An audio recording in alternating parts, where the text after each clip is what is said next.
ఓం పూర్ణమదః పూర్ణమిదం పూర్ణాత్ పూర్ణముదచ్యతే పూర్ణస్య పూర్ణమాదాయ పూర్ణమేవావశిష్యతే. ఓం శాంతి శాంతి శాంతి. 27వ పేజీ, 2వ మంత్రం. సోబిభేత్ తస్మాద్ ఏకాకీ బిభేతి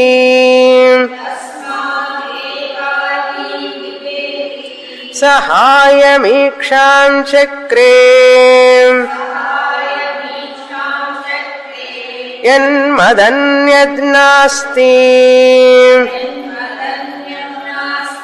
కస్మాన్ను బిభేమీతి తత ఏవాస్య భయం వీయాయ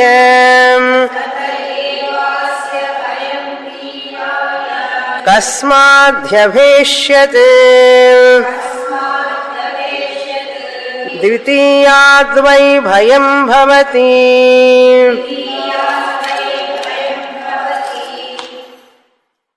పురుష విధ బ్రాహ్మణం, 4వ బ్రాహ్మణం. ఈ బ్రాహ్మణంలో ప్రజాపతి సృష్టి, ప్రజాపతి స్తుతి చేయబడింది. ప్రజాపతి అంటే బ్రహ్మదేవుడు అని అంటాం మనం. ఆ బ్రహ్మదేవుణ్ణే ప్రజాపతి అని శాస్త్రంలో చెప్పబడుతుంది. ఆ బ్రహ్మదేవుడు ఎలా సృష్టింపబడినాడు, ఎవరి చేత సృష్టింపబడ్డాడు అనే విషయాన్ని మనకు ఈ మంత్రాల్లో తెలుస్తున్నది. బ్రహ్మదేవుడు అనేది ఒక వ్యక్తి కాదు, అది ఒక పదవి. మామూలు మనుషులే ఎవరైనా ఉపాసన చేస్తే భగవంతుడి గురించి ఆ భక్తుడు, ఆ ఉపాసకుడు బ్రహ్మలోకానికి వెళతాడు. ఇంకా మంచి ఉపాసన చేస్తే, చాలా గొప్ప ఉపాసన చేస్తే బ్రహ్మలోకానికి వెళ్ళడమే కాదు, అక్కడ బ్రహ్మ పదవిని కూడా పొందుతాడు. ఉపాసనలోనే 2 రకాలు చూడండి. మామూలు ఉపాసన చేస్తే బ్రహ్మలోకానికి వెళతాడు, అక్కడ కొద్ది సంవత్సరాలు ఉంటాడు, తర్వాత క్రమముక్తి పొందుతాడు. క్రమముక్తి ఎలా పొందుతాడు అంటే అక్కడ బ్రహ్మదేవుడి దగ్గర ఉపనిషత్తులు చదివి క్రమముక్తిని పొందుతాడు. ఆ బ్రహ్మదేవుడి సృష్టి ఉన్నంత వరకు, ప్రళయం వచ్చే వరకు ఉండి, ప్రళయం వచ్చిన తర్వాత విదేహముక్తిని పొందుతాడు. అంతకాలం ఉంటాడు ఆయన, ఆ ఉపాసకుడు. మరొక ఫలితం ఏంటి, ఇంకా ఎక్కువ గొప్ప ఉపాసన చేస్తే బ్రహ్మలోకానికి వెళ్ళడమే కాదు, బ్రహ్మ పదవిని కూడా పొందుతాడు. ఆ బ్రహ్మ పదవిని పొందుతాడు. పొంది ఏం చేస్తాడంటే సృష్టికర్త అవుతాడు. మీరు కూడా సృష్టికర్త కావచ్చు. ఉపాసన చేసి బ్రహ్మలోకానికి వెళితే ఎవరెవరికి చెయ్యాలనుకుంటే సృష్టి, వాళ్ళందరూ అక్కడికి వెళ్ళి ఆ బ్రహ్మ పదవిని పొంది సృష్టి చేయొచ్చు. ఆ విషయం చెప్తున్నప్పుడు ఇక్కడ బ్రహ్మదేవుడు సృష్టింపబడ్డాడు అని చెప్తున్నది శాస్త్రం. ఈశ్వరుడు బ్రహ్మదేవుణ్ణి సృష్టి చేశాడు అంటే ఏమిటి, ఇక్కడ చక్కగా ఉపాసన చేసినటువంటి ఉపాసకుణ్ణి బ్రహ్మదేవుడు మనసులో తలుచుకోగానే ఆ ఉపాసకుడిని సృష్టించినట్లే. బ్రహ్మదేవుడు ఆయన ముందు ప్రత్యక్షం అవుతాడు. అంటే ఆయన మనోకల్పన, ఆ ఉపాసకుడికి మరణ అనంతరం బ్రహ్మలోక ప్రాప్తి, బ్రహ్మ పదవి ప్రాప్తి చేసి ఆయన బ్రహ్మదేవుణ్ణి సృష్టి చేస్తాడు. మొట్టమొదటగా సృష్టింపబడిన వాడు బ్రహ్మదేవుడు. బ్రహ్మ దేవానాం ప్రథమ సంభభూవా. సరే, అలా సృష్టి అయిన తర్వాత ఆ బ్రహ్మదేవుడు ఏం చేస్తాడు అంటే ఆ బ్రహ్మదేవుణ్ణి పురమాయించాడు ఈశ్వరుడు. నాయన తర్వాత సృష్టి నువ్వు చెయ్యి అన్నాడు. బ్రహ్మదేవుని ఒక్కడిని సృష్టించి మొదట ఈశ్వరుడు భగవంతుడు మిగతా సృష్టి అంతా మనుషులు, దేవతలు, జీవరాశులన్నిటినీ కూడా నువ్వు సృష్టి చెయ్యి అని బాధ్యతనిచ్చేశాడు. అందుకనే బ్రహ్మదేవుడికి సృష్టికర్త అని పేరు. బ్రహ్మదేవుడికి సృష్టికర్త అని పేరు. ఎందుకంటే ఆ సృష్టి కూడా ఆయన ఎలా చేశాడు అంటే, ఆ బ్రహ్మదేవుడు కూడా ఏదో ఒక పదార్థాన్ని తీసుకొని సృష్టి చేయడం కాదు అక్కడ సృష్టి అంటే. భగవంతుడు కూడా ఏదో ఒక పదార్థాన్ని తీసుకొని బ్రహ్మదేవుణ్ణి చేయడం కాదు. భగవంతుడే ఈ సృష్టిగా బ్రహ్మదేవుడిగా వ్యక్తమైనాడు. బ్రహ్మదేవుడే భగవంతుని యొక్క రూపంగా వ్యక్తమవుతాడు బ్రహ్మదేవుడు, లేక భగవంతుడే బ్రహ్మదేవుడిగా వ్యక్తమవుతాడు. అందుకని భగవంతుడే నిమిత్త కారణం, ఉపాదాన కారణం బ్రహ్మదేవుడికి. మరి తర్వాత సృష్టికి ఎవరు కారణం అంటే బ్రహ్మదేవుడు నిమిత్త కారణం, ఉపాదాన కారణం. అప్పుడు బంగారం గొలుసుగా మారిపోతే బంగారం వేరే ఉండదు కదా, ఉంటుంది. బంగారం గొలుసు రూపంలో ఉంటుంది. మరి పాలు పెరుగుగా మారితే పాలు ఉండవు కదా అన్న. అట్లా మారరు, బంగారం గొలుసు మారినట్లుగా మారతారు. అంటే బ్రహ్మదేవుడు సృష్టి రూపంలో కనపడతాడు, అంతేకాని బ్రహ్మదేవుడు మారడు పూర్తిగా. దాన్ని వివర్త ఉపాదాన కారణం అన్నాం. ఉపాదాన కారణాలు రెండు రకాలు. ఒకటి మారే ఉపాదాన కారణం, రెండవది మారనటువంటి ఉపాదాన కారణం. పాలు పెరుగుగా మారినప్పుడు పాలు పూర్తిగా తన రూపాన్ని కోల్పోతుంది, తన యొక్క రుచిని కోల్పోతుంది, తన రంగుని కోల్పోతుంది పాలు. దాన్ని పరిణామి ఉపాదాన కారణం అంటారు. తాను మారిపోయి వేరేగా అవడం పరిణామి ఉపాదాన కారణం. పూర్తిగా మారిపోయింది. ఇక పాలనే పేరే లేదు, పాలనే పేరు లేదు, పాలనే రూపం లేదు, పాలనే రుచి లేదు, ఏమీ లేదు. దాన్ని పరిణామం అంటారు, మార్పు చెందడం.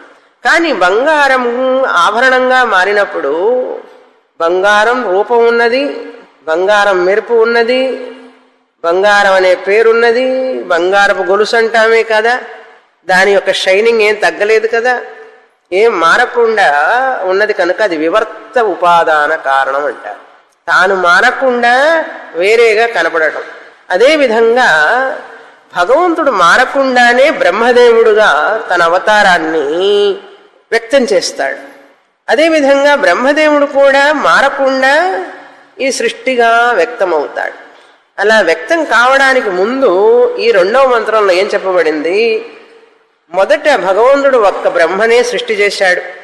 అప్పుడు ఒంటరిగా ఉన్నాడు బ్రహ్మదేవుడు, భయపడ్డాడు. విభేతి, తనొక్కడే ఉన్నాను అనే బాధ. చుట్టుపక్కల చూశాడు, అటు ఇటు చూస్తే ఎవరు లేరు. ఎవరు లేకపోయేటప్పటికీ భయం వేసింది. భయం వేసి మళ్ళీ అనుకున్నాడు, ఎవరు లేకపోతే ఎందుకు భయపడుతున్నాను నేను? రెండో వాళ్ళు ఉంటే కదా భయపడాలి.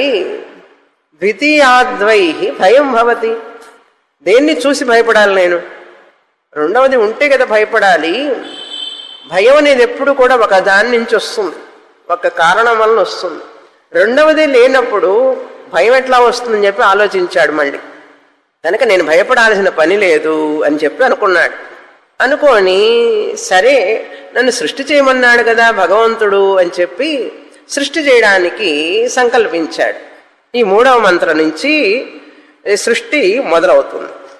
ఎలా సృష్టి చేశాడు అనే దాన్ని మనం క్రిందటి వారం చూసాం. పోయిన సృష్టిలో జీవులు ఏ ఏ కర్మలతో ఉండి ఉన్నారో ఆ జీవులందరినీ వాళ్ళ కర్మానుసారం సృష్టి చేశాడు. పోయిన సృష్టిలో జీవులందరూ కొన్ని కర్మలు చేస్తున్నారు. ఆ కర్మానుసారం వాళ్ళకి శరీరాలను ఇవ్వాలి. మనిషి శరీరమా, పక్షి శరీరమా, జంతు శరీరమా, అవన్నీ దానికి తగినట్లుగా ఇవ్వాలి.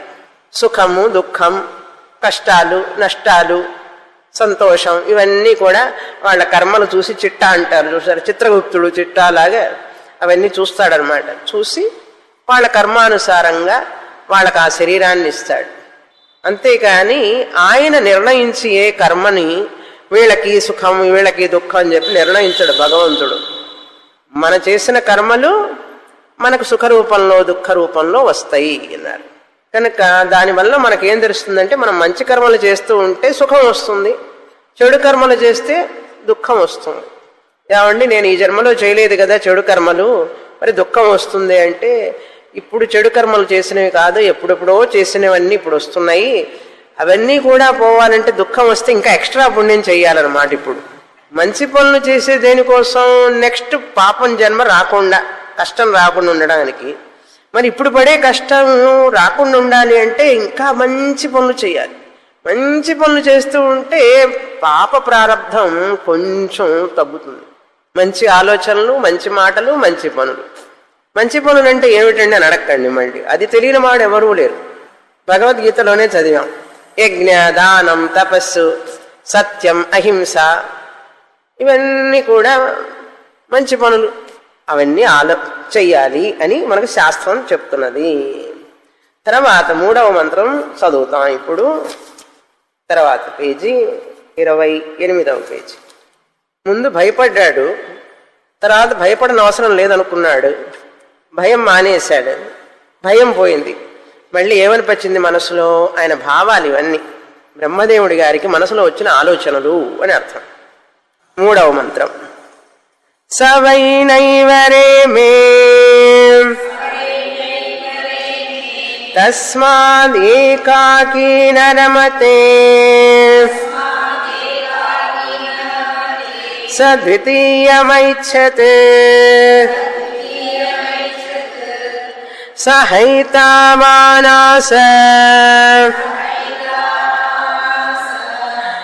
యథా స్త్రీ పుమాంసౌ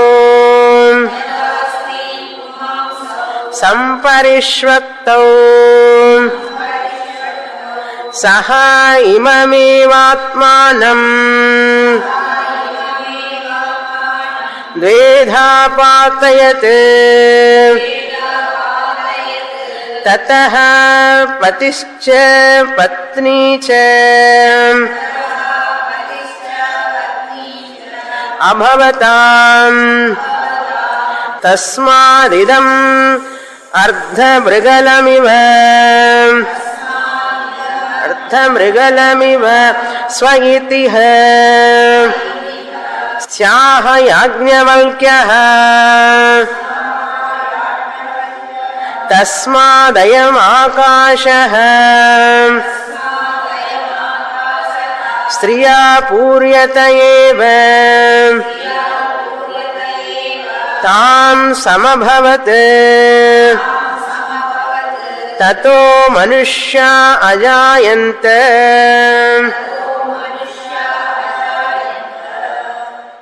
స్మాహ స్యాహ ఇల్ల స్వ ఇతిః స్మాహ.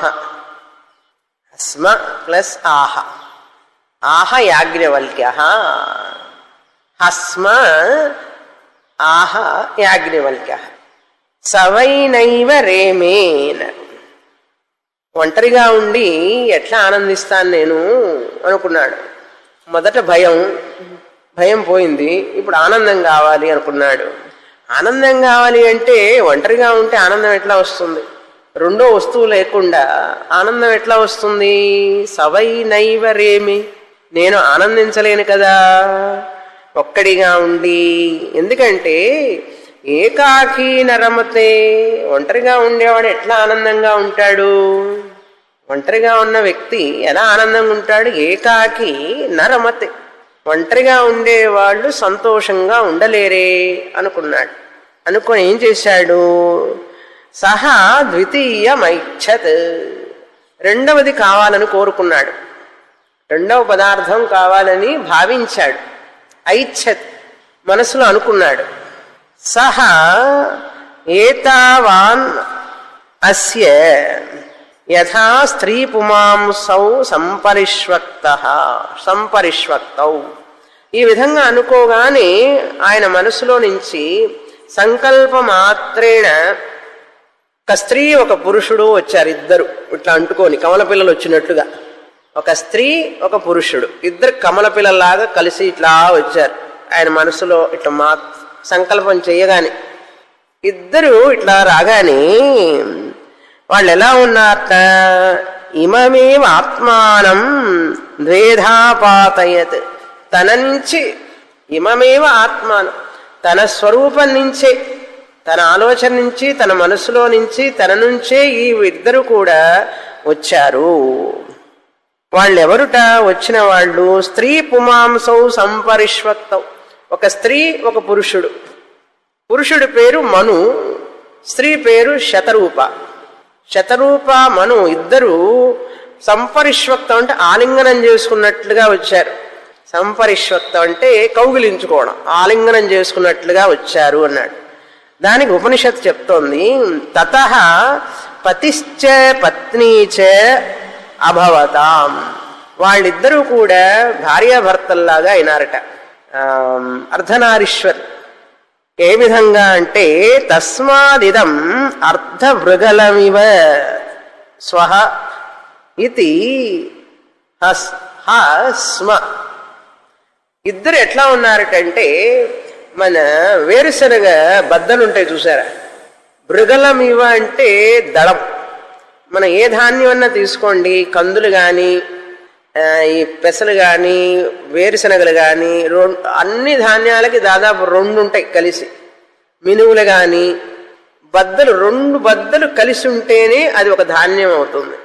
ఒక్కటైతే ధాన్యం కాదు. అది ఒక ధాన్యం పరిపూర్ణం కాదు, ఒక బద్ద పరిపూర్ణం కాదు, 2వ బద్ద ఉంటేనే పరిపూర్ణం అది.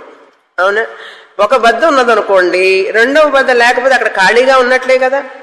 ఆకాశ అన్నారు, అక్కడ ఏమీ లేనట్లే కదా. అందుకని దీనికి పరిపూర్ణత రాదు, అక్కడ ఎంటీగా ఉన్నట్లు అవుతుంది. అందుకని 2వ బద్ద ఉంటేనే అవతలి బద్దకి బద్ద అంటాం. దాన్ని ద్విదళం భృగలం అన్నారు. ఇక్కడ భృగలం ద్విదళం బద్దలు అంటాం మనం. అవి ఉంటేనే దానికి విలువ ఉంటుంది, పూర్ణం అంటాం దాన్ని, పూర్ణ ధాన్యం. అలా ఉన్నారట వీళ్ళిద్దరు. దాన్నే అర్ధనారీశ్వరుడు అని చెప్పి పురాణంలో చెప్పారు. స్త్రీ పురుషుడు ఇద్దరు కూడా పతి పత్ని. పతి ఎప్పుడవుతాడు? పత్ని ఉంటే పతి అవుతాడు. పత్ని ఎప్పుడవుతుంది? పతి ఉంటే పత్ని అవుతుంది. స్త్రీ కూడా ఎప్పుడు వివాహం అవుతుందో అప్పుడే పరిపూర్ణత పొందినట్లు, పురుషుడు కూడా వివాహం అయితేనే పరిపూర్ణత పొందినట్లు అని సృష్టి మొదటి నుంచే వస్తున్నది అట్లా. మరి సన్యాసులు ఒంటరిగా ఉంటున్నారు కదండి అంటే, సన్యాసులు అంతకుముందు జన్మలో వివాహం చేసుకున్నారు. సన్యాసులు కూడా 4 ఆశ్రమాలు ముఖ్యం. అందుకని ఇప్పుడు ఎవరైనా సన్యాసం తీసుకుంటే వివాహం చేసుకోకుండా, అట్లా తీసుకున్న వాళ్ళు క్రిందటి జన్మలో వివాహం చేసుకున్నారు, ద్విదళంగా ఉండి ఇప్పుడు ఏకదళమైనాడు అని చెప్పి శాస్త్రం చెప్తుంది. కనుక ఎవరైనా సరే పరిపూర్ణం కావాలి అంటే మొదట వివాహం చేసుకోవాలి. అలా ఇక్కడ ద్విభృగలమివ స్వ ఇతి, ఈ విధంగా ఉన్నారు. పతి పత్ని చ పరిష్వక్తౌ, ఒకరినొకరు ఆలింగనం చేసుకున్నట్లుగా ఇద్దరు ఆయన మానసికంగా మనోమాత్రేణ సంకల్పమాత్రేణ అలా వ్యక్తమైనారట. స్త్రీ పురుషులు ఇద్దరు పతి పత్ని అలా వ్యక్తం కాగానే దళవాల వలె ఎవరు చెప్పారట? ఇది యాజ్ఞవల్క్య ఆహా. యాజ్ఞవల్కుడు ఈ విషయాన్ని జనక మహారాజుకు చెప్తున్నాడు. యాజ్ఞవల్కుడు ఎవరు అంటే యజ్ఞవల్క్య పుత్ర. యజ్ఞ అంటే వేదం. యజ్ఞాలు యాగాలన్నీ వేదాల్లో చెప్పబడినవి కదా చేసేది. వల్క్య అంటే గురు. యజ్ఞాలన్నీ చేయించడానికి గురువు ఎవరో ఆయన యజ్ఞవల్క్య. వేదాలలో చెప్పబడినటువంటి యజ్ఞాలని, అగ్నిహోత్ర కర్మలను ఎవరైతే చేయిస్తారో గురువుగా ఉండి ఆయన యజ్ఞవల్క్య. యజ్ఞవల్క్యస్య పుత్ర అపత్యం పుమాన్ యాజ్ఞవల్క్య. అందుకని యాజ్ఞవల్క్యుడి తండ్రి యజ్ఞాలు చేయించడంలో గురువు ఆయన. అందువల్ల యజ్ఞవల్కుడికి పుట్టడం వలన యాజ్ఞవల్కుడు అని పేరు ఈయనకి. ఈ బృహదారణ్యకంలో చెప్పబడే గురువు. బృహదారణ్యక మొత్తం ఆయనే బోధించేది. యాజ్ఞవల్కుడు పెద్ద ఋషి, యాజ్ఞవల్క్య ఋషి. ఆహా, ఈ విషయాన్ని యాజ్ఞవల్కుడు చెప్పాడు. యాజ్ఞవల్క్య ఆహా తస్మాద్ అయం ఆకాశ స్త్రియా పూర్యత ఏవ. తస్మాద్ అయం ఆకాశ, ఈ యొక్క ఆకాశ అంటే ఏమిటి? ఖాళీ చోటు. ఆ ఖాళీ చోటు స్త్రీ చేత నింపబడింది. పురుషుణ్ణి సృష్టించాట ముందు. పురుషుడు ఒక్కటి సృష్టిస్తే ఏం బాగుంటుంది స్త్రీ లేకుండా అని చెప్పి పూరణం కాలేదే నా సృష్టి అనుకున్నాడు ఆయన. ఆ ఖాళీ స్థలంలో ఇంకొక దళం రావాలి కనుక ఆ సంకల్పం చేయగానే ద్విదళం అన్నాడు. స్త్రీ పూర్యత అన్నారు. స్త్రియా పూర్యత ఏవ, స్త్రీ చేత నింపాడు. ఆ యొక్క దళాన్ని పూర్ణం చేశాడు. ఒక దళం ఉంటే రెండో దళాన్ని కూడా పూర్ణం చేశాడు. రెండు కలిసి అంటుకొని ఉంటాయి చూసారా, తర్వాత మన రోట్లో వేసి దంచుటాం, అది వేరే. కానీ వచ్చేటప్పుడు ఎంత గట్టిగా ఒకటికొకటి ఆలింగనం చేసుకున్నట్లుగా ఉంటాయి చూడండి. అంటే పతి పత్ని అట్లా ఉండాలి అని అర్థం. అంటే శరీరాలు అతుక్కోమని కాదు అర్థం. అక్కడ మనస్సులు ఒకటి కావాలి, ఒకడు ఉంటేనే ఇంకొకటి పరిపూర్ణం అనేటువంటిది అక్కడ చెప్పబడింది. ఈ విధంగా స్త్రియాపూర్యత ఏవా తాం సమభవత్ యతః తతః మనుష్యాః అజాయంత. వాళ్ళిద్దరి నుంచే మనుషులు వచ్చారు. తర్వాత మను సంతతి అంటాం. మనువు నుంచి వచ్చిన వాళ్లే, మనుషత రూపం నుంచి వచ్చిన వాళ్లే మను సంతతి. మానవ ఇంగ్లీష్లో మ్యాన్ అని వచ్చింది చూడండి. మ్యాన్ అనేది ఎక్కడి నుంచి వచ్చింది? మను సంతతి మానవాహ. మనందరం మనుషులం కదా, మానవాహ. ఇంగ్లీష్లో మ్యాన్ అనేది మనుషుడి నుంచి వచ్చింది. మనిషి. ఉమన్ ఆల్సో, ఉమన్లో కూడా మ్యాన్ ఉన్నాడు కదా, మను సంతతి అన్నాడు. ఈ దళం చూసారా, ద్విదళం. ఈ దాల్ అనే హిందీ పదం కూడా దళంలో నుంచి వచ్చింది. పప్పు ధాన్యాలన్నిటికీ దాల్ అని పేరు. పప్పు ధాన్యాలన్నిటికీ దళం అంటారు చూసారా, రెండు దళాలు కలిస్తే దాల్ అయింది. అది పప్పు ధాన్యాలన్నిటి దాల్ అని ఎట్లా వచ్చింది? ఇది మన భాషే, మొదటి నుంచి ఇక్కడి నుంచి వస్తుంది అక్కడికి. సంస్కృతం నుంచే అన్ని భాషల్లోకి వెళ్ళింది. అట్లా అన్ని గుర్తుకొస్తుంటే అప్పుడప్పుడు. తర్వాత మంత్రం చదువుతాం. 4వ మంత్రం. ఆ దంపతుల నుండి మనుషులు పుట్టారు అని చెప్పారు. ఇంతటితో ఈ మంత్రం అయిపోయింది. సరే, ఇప్పుడు ఏమైందంటే ఈ శతరూప రాబోయే మంత్రం ఏం చెప్తోందంటే, ముందు చెప్తా కదా. ఈ శతరూప గిల్ట్గా ఫీల్ అయింది. గిల్ట్ అంటే పరితాపం, పశ్చాత్తాపం. గిల్ట్గా పశ్చాత్తాపట్టం అనమాట. అయ్యో ఇదేమిటి, మేమిద్దరం ఒక ఆయన నుంచే పుట్టితే ఆయన నాకు సోదరుడితో సమానం కదా, ఈయన నా పతి ఎట్లవుతాడు అని చెప్పి ఆలోచన వచ్చిందట. ఈయన నాకు పతి ఎట్లవుతాడు, మేమిద్దరం బ్రహ్మదేవుడి నుంచే కదా పుట్టాము, నాకు సోదరుడితో సమానం కదా ఆయన, మేమిద్దరం సగోత్రీకులం అవుతాం కదా, సగోత్రంలో ఎట్లా మ్యారేజ్ చేసుకుంటాం అని చెప్పి వచ్చిందట ఆవిడకి. అప్పుడు ఆలోచన అవసరం లేదు అసలు, అయినా వచ్చింది ఆవిడకి. ఏదో పనికిరాని ఒక పశ్చాత్తాపం. కానీ ఆ పశ్చాత్తాపం తర్వాత మంచికే అయింది. ఆ పశ్చాత్తాపం కూడా మంచికే జరుగుతుంది, తర్వాత శుభం అవుతుంది. ఏమిటిది అంటే, ఇలా ఎలా చేసుకుంటావు, నాకు ఇష్టం లేదు, I don't want to marry అంది. నేను నిన్ను భర్తగా స్వీకరించను. భర్తగా స్వీకరిస్తే పిల్లలు పుడతారు కనుక మన ఇద్దరికి పిల్లలు పుట్టడానికి వీలు లేదు అని చెప్పి ఏం చేసిందట ఆవిడ, ఆవులాగా మారిపోయి పరిగెత్తడం మొదలుపెట్టింది. షీ కౌ అంటే తెలుసు కదా, షీ కౌ అంటే ఆడదనమాట. కౌ అంటే ఒక స్త్రీ లాగా ఆవు రూపం అనమాట అది. ఆవు మరి ఆవిడ స్త్రీ కదా, అందుకని ఆవుగా మారిందంటే స్త్రీ ఆవు అనమాట. మారిపోయి పరిగెడుతున్నది. పరిగెడుతుంటే మను ఏం చేశాడు, ఆడ వెంట పరిగెట్టాడు.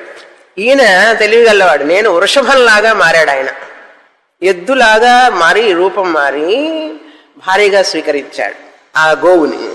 అప్పుడు ఆ గోసంతతి రావడం మొదలుపెట్టింది. అట్లా సరే మళ్ళీ పరిగెట్టడం మొదలుపెట్టింది. ఎట్లాగైనా తప్పించుకోవాలి నుంచి అని చెప్పి ఏం చేసింది, మేకలాగా మారిపోయింది. మేకలాగా మారిపోయి పరిగెడుతూ ఉంటే ఈయన ఆవిడ she goat, he became he goat. ఆ రూపం పురుషుడి రూపంగా ఆయన ఆ మేక రూపం మార్చుకొని మళ్ళీ ఆ సంతతి రావడం మొదలుపెట్టింది.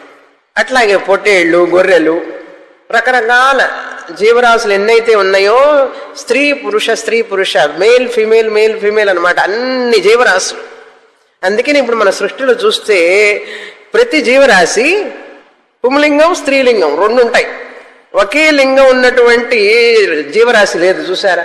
స్త్రీలింగానే ఉన్న జీవరాశి ఉన్నదా, పుంలింగమే ఉన్నటువంటి జీవరాశి ఉందా, లేదు. ప్రతి జీవరాశి దళం, ద్విదళం.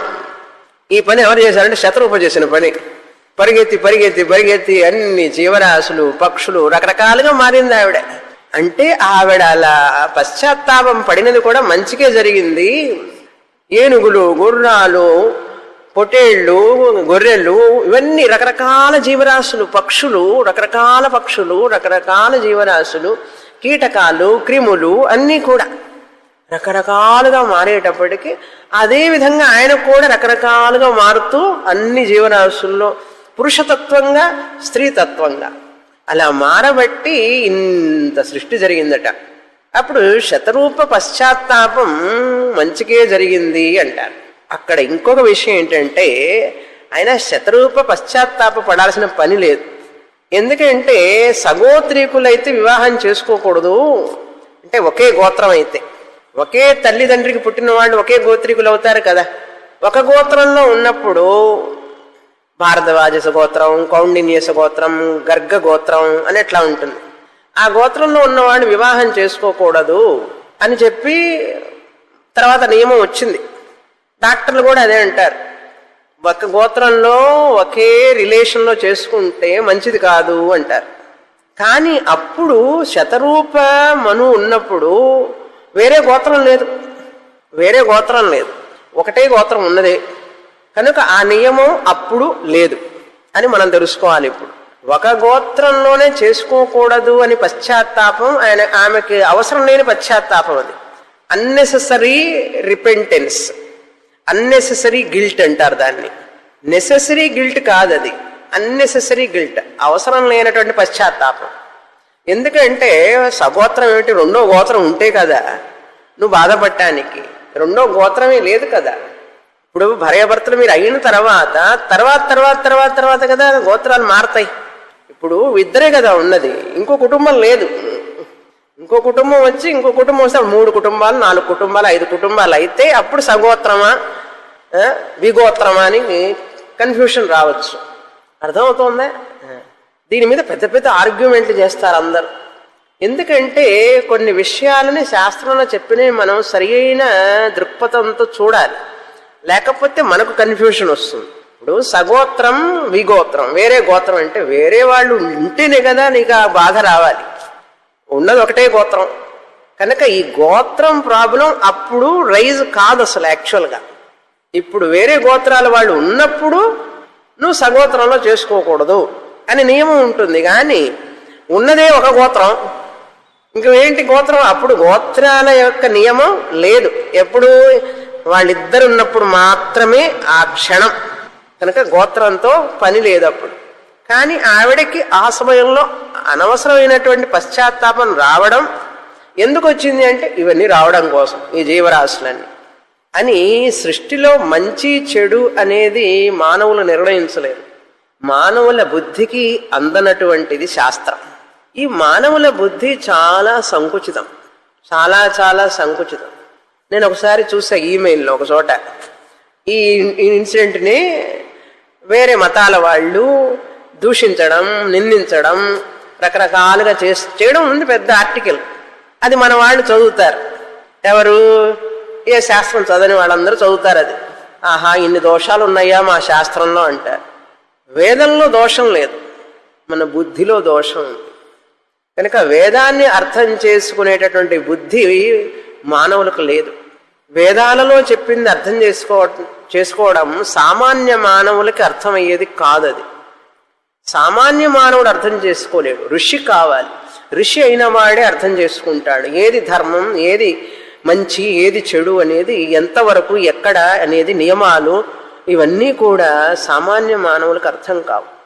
అందుకని వేదాన్ని అర్థం చేసుకోవడానికి వేరే దృక్పథం కావాలి. మన మామూలు బుద్ధితో చూస్తే, మనుషుల బుద్ధితో చూస్తే అర్థమయ్యేది కాదు అది. అందుకని ఇప్పుడు మనం ఈ విషయాన్ని, ఆవిడ పశ్చాత్తాపడడం అవసరం లేకపోయినా పడింది, అది మంచిగా జరిగింది. ఎందుకు పడవని అవసరం లేదంటే రెండో గోత్రం వాళ్ళు లేరు కనుక అప్పుడు పశ్చాత్తాపడాల్సిన పని లేదు కనుక. అది సృష్టి అంటే మామూలుగా అందరిలాగా కాదు, మనసులో అనుకోవడమే కదా, సంకల్పం. అప్పుడు సంకల్ప బలం. బ్రహ్మదేవుడే స్త్రీగా పురుషుడిగా వ్యక్తమైనాడు.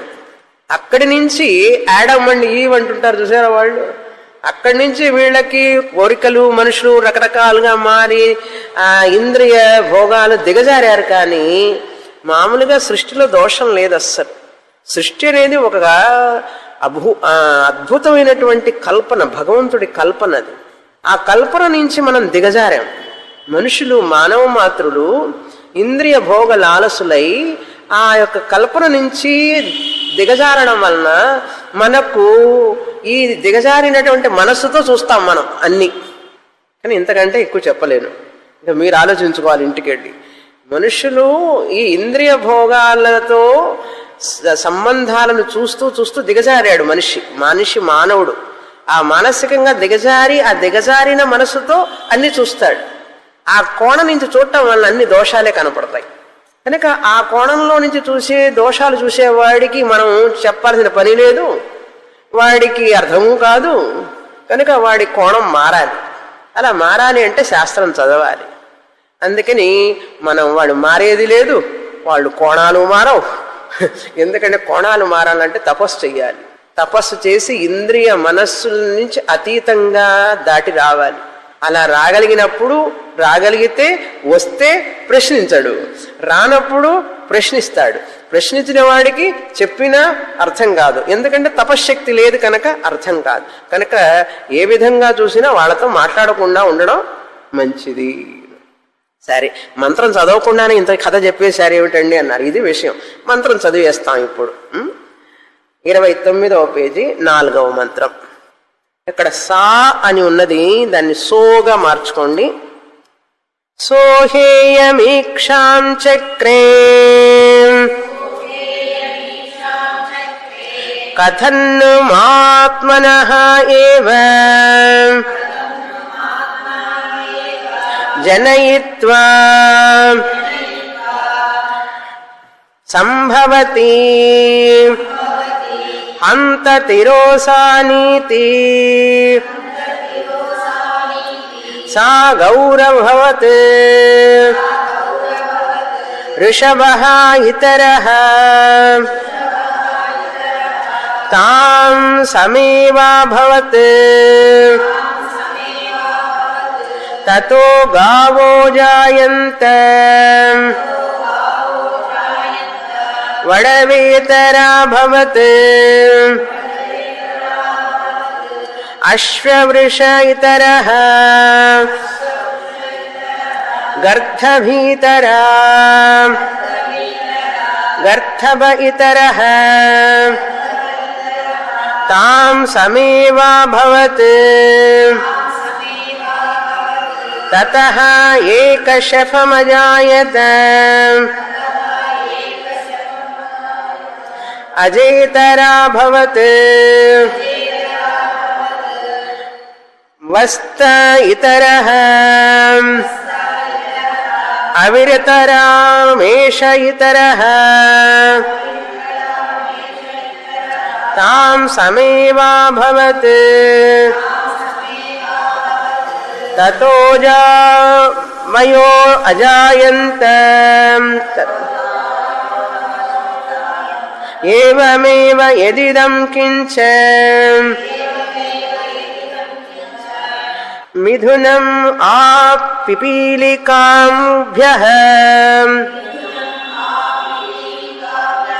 తత్సర్వమసృజత. సర్వం అసృజత, మొత్తం కూడా ఉద్భవించింది. అసృజత అంటే పుట్టింపబడింది అని అర్థం. ఎలా వచ్చింది అని చెప్పి చెప్తున్నారు. సహ అయం ఈక్షాం చక్రే. సో వాయింది ఇక్కడ. సా అనేది సంధిలో సో అని ఉండాలి, ఇక్కడ సా అని ఇచ్చారు. సాహ ఇయం ఈక్షాం చక్రే. ఆమె మనసులో అనుకుందట శతరూప. ఏమనుకున్నది? ఆత్మనః ఏవ జనయిత్వా అంటే ఆత్మనః అంటే తండ్రి, ఒక తండ్రి నుంచి పుట్టిన వాళ్ళం ఇద్దరం. జనయిత్వా ఆత్మనః ఏవ జనయిత్వా సంభవతి.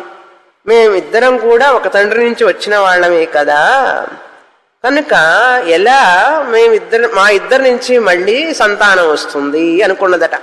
అనుకోని ఏం చేసింది? హంత తిరో అసానీతి, నేను ఈయన కనపడకుండా పారిపోదాం అనుకున్నదట.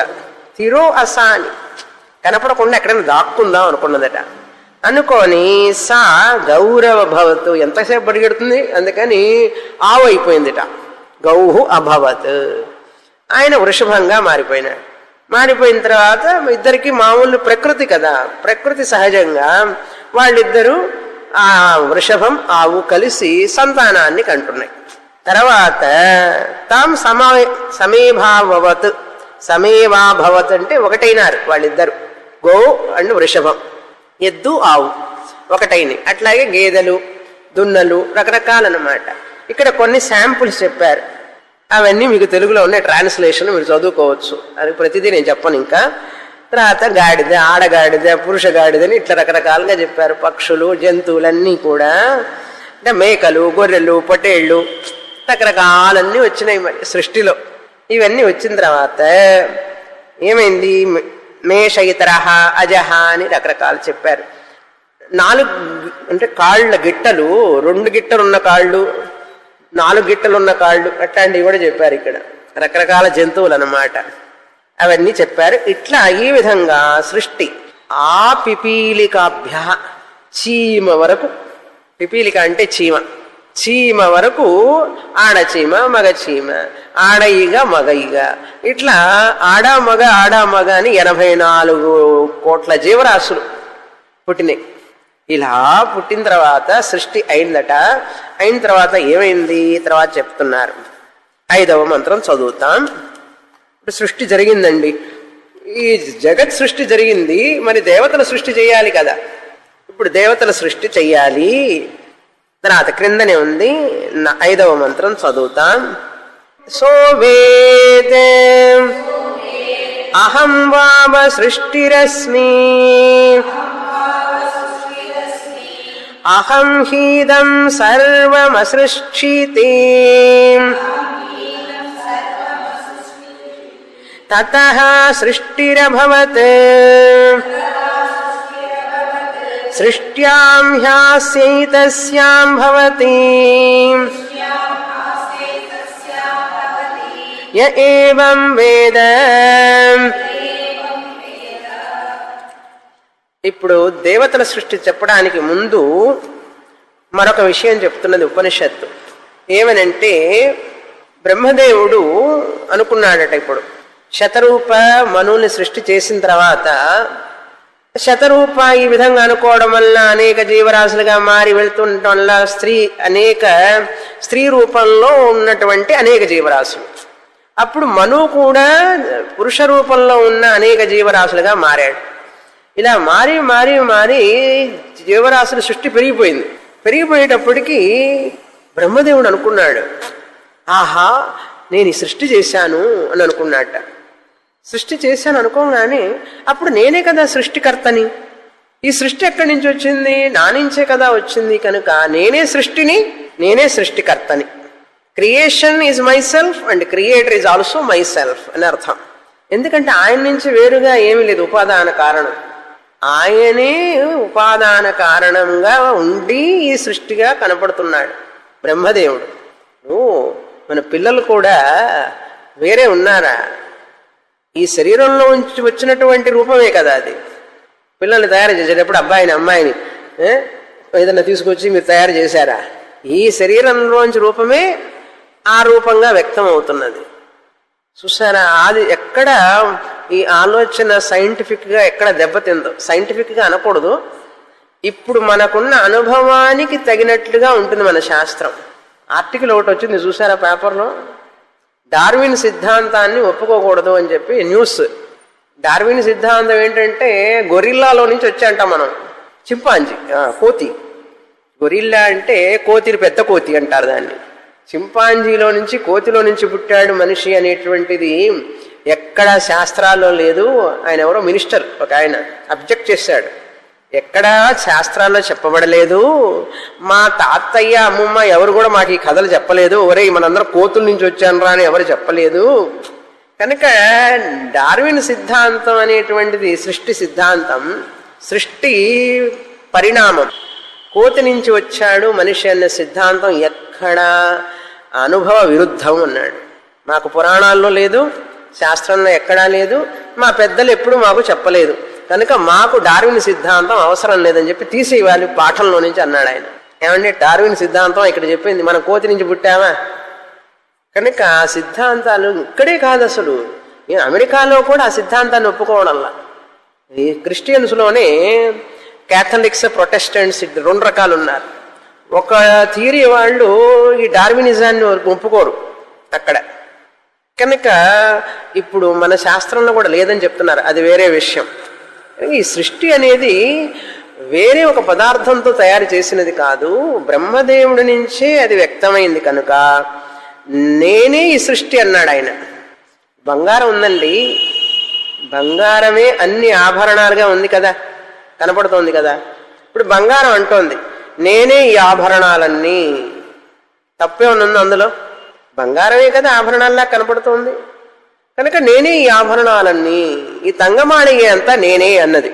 తప్పేం లేదు కదా, కరెక్టేగా. అదేవిధంగా బ్రహ్మదేవుడు కూడా ఈ సృష్టి నా నుంచే వచ్చినది కనుక నేనే సంకల్పం చేశాను కనుక నేనే సృష్టికర్తని, నేనే సృష్టిని అన్నాడు. ఇప్పుడు ఈ బ్రహ్మదేవుడు ఎక్కడి నుంచి వచ్చాడు? భగవంతుడి నుంచి వచ్చాడు. కనుక భగవంతుడి నుంచి వచ్చిన సృష్టి బ్రహ్మదేవుడు, బ్రహ్మదేవుడి నుంచి వచ్చిన సృష్టి మనం. అర్థమైందా ఇప్పుడు? కనుక మనం విష్ణు సహస్రనామంలో మొదటి నామం ఏమిటి భగవంతుడికి? విశ్వం. సృష్టి, ఆయన పేరే సృష్టి. ఈ విశ్వానికే కదా, సృష్టికే కదా విశ్వం అని పేరు. ఆయనే ఈ సృష్టి కనుక, సృష్టి అనేది విశ్వం కనుక ఆయనకేమిటి పేరు? విశ్వం. ఊరికి చదువుతాం విష్ణు సహస్రనామ, విశ్వం విష్ణుర్వ షట్కారో. ఆయనకి ఎందుకండి విశ్వం అని రావాలి? ఈ విశ్వంగా ఆయన ఉన్నాడు కనుక ఆయన పేరు విశ్వం. కనుక మనం మాట్లాడేది, చెప్పేది ఒకదానికి అర్థం ఉంది.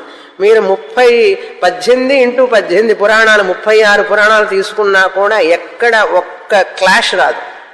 మన అనుభవానికి, మన శాస్త్రానికి, మన యొక్క మహర్షులు చెప్పిన దానికి, పురాణాలకి ఎక్కడా ఒక క్లాష్ రానే రాదు ఎటువంటి పరిస్థితుల్లో. అర్థమైందా? మనం అర్థం చేసుకునే స్థితికి ఎదగాలి, అది వచ్చింది ఇక్కడ తంట. సరే, చివరికి సో అవేత్, ఎవరైతే ఈ విధంగా తెలుసుకుంటాడో, ఈయన అనుకున్నాట, బ్రహ్మదేవుడు అనుకున్నాట, సహా అవేత్, తను తెలుసుకున్నాడు. ఏమని? అహం వావ సృష్టిరశ్మి, నేనే కదా ఈ సృష్టి అనుకున్నాడు. అహం హి ఇదం సర్వమసృష్టీతి, నేనే కదా ఈ మొత్తాన్ని సృష్టి చేశాను. తతః సృష్టిరభవత్, నేనే సృష్టి చేశాను కనుక ఈ సృష్టి అయింది. కనుక నేనే సృష్టికర్తని, నేనే సృష్టిని అన్నాడు. ఇప్పుడు మనం సృష్టిని ఎందుకు పూజిస్తాం అర్థమైందా? ఆయనే కనుక, భగవంతుడే కనుక ఈ సృష్టిని మనం పూజిస్తాం, ఆరాధిస్తాం. లేకపోతే నువ్వు చేశావా, నేను చేశానా? ఎట్లా చేశారు చెప్పండి? వసంత ఋతువు వస్తే ఆకులు రాలుతాయి, మనం రాల్పిస్తామా? చెట్లు చిగుర్చి పూలు పూయును, గ్రీష్మకాలం వచ్చును, ఎండలు మెండుగా కాయును, మనం కాయిస్తామా? మనం చేయనిదేదో ఉన్నది ఒకటి, ఆ శక్తి భగవంతుడు. నేను చెయ్యలేదు కనుక, ఎవరో చేశారు కనుక, ఆ చేసిన వాడు ఎవరో శక్తివంతుడు కనుక ఆయన భగవంతుడు అన్నా నమస్కారం పెడుతున్నాం. నీకేంటి బాధ? నీకెందుకు కడుపులో నొప్పి? మనం నమస్కారం చేసుకుంటే వాళ్ళకెందుకండి కడుపులో నొప్పి? మీరు పిచ్చివాళ్ళు అంటారు, మేము పిచ్చివాళ్ళమే చేసుకుంటాం, నీకెందుకు? మా ఋషులు పిచ్చివాళ్ళు కాదు, మహామేధావంతులు. ప్రపంచానికి జ్ఞానాన్ని పెంచినటువంటి ఆచార్యులు ఇక్కడ పుట్టిన వాళ్ళందరూ మహామేధావులు. సరే, అలా ఇప్పుడు ఏంటైతే బ్రహ్మదేవుడు ఇట్లా అనుకున్నాడు, ఈ విధంగా ఎవరైతే బ్రహ్మదేవుడే సృష్టి చేశాడో, బ్రహ్మదేవుడే సృష్టి అని తెలుసుకుంటారో వాళ్ళు కూడా బ్రహ్మదేవుడు అవుతాడు, సృష్టికర్త అవుతాడు. అది చెప్తున్నారు. సృష్ట్యాం అస్య ఏతస్యాం భవతి, ఈ బ్రహ్మదేవుడించే వచ్చింది ఈ సృష్టి, ఆ బ్రహ్మదేవుడే ఈ సృష్టి అంతా ఉన్నాడు అని ఎవరైతే తెలుసుకుంటారో, యహ ఏవం వేద, వాళ్ళు కూడా ఈ సృష్టిని చేస్తారు, సృష్టి చేయగలరు. వాళ్ళు కూడా సృష్టికర్తలు అవుతారు, వాళ్ళు కూడా ఈ సృష్టిగా మారగలరు అని అర్థం అక్కడ. అది ఉపాసన ఫలం. ప్రజాపతి యొక్క స్తుతి, ప్రజాపతి ఉపాసన ఫలం. తర్వాత మంత్రం 6వ మంత్రం. ఇది కూడా మహా పెద్ద మంత్రం. చదువుతాం. దేవతల సృష్టి ఇప్పుడు 30వ పేజీ 6వ మంత్రం. అథేత్యభ్యమన్యతే స ముఖాచ యోనేః హస్తాభ్యాం చాగ్నిమసృజత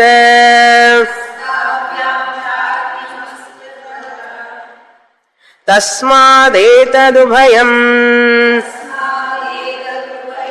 అలోమకం అంతరతః అలోమకాహి యోనిరంతరతః తద్యదిదమాహుః అముం యజాముం యజేతి ఏకైకం దేవం ఏతస్యైవ సా విసృష్టిః ఏష ఊహ్యేవ సర్వే దేవాః అథ యత్కించిదేదమార్ద్రం తద్రేతసో అసృజత్ తద్ సోమః ఏతావద్వా ఇదం సర్వం అన్నం చైవాన్నాదశ్చ సోమయేవాన్నం అగ్నిరన్నాదః సైషా బ్రహ్మణోతి సృష్టిః.